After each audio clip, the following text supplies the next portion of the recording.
This is Luis Torres reporting here at the Sprint Drift Saturday, where the Idaho men's lacrosse team got their season going against the Gonzaga Bulldogs.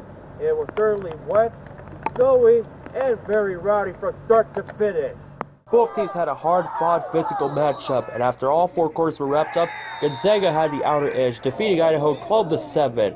However, the game was overshadowed after a scary moment when senior captain AJ Gravel accidentally struck Calvin Burton in the head, sidelining him for the rest of the game. When I took that shot, unfortunately, my teammate got in the front of the cage and he took it off the head. But as far as I know, he's doing really well, and he should be back within a week. I think he might have a slight concussion, but beyond that, I wouldn't be able to tell you. Besides the competitive nature of lacrosse, the crowd also takes part of the action as they interact by calling names and hollering their opponents. That's Vandal Lacrosse. You get all the frats coming out, get rowdy. I think the other team is feeding off of it too.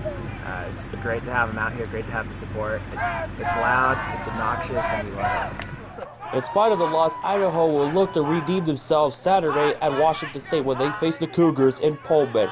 From Jam 422 News, I'm Luis Torres reporting.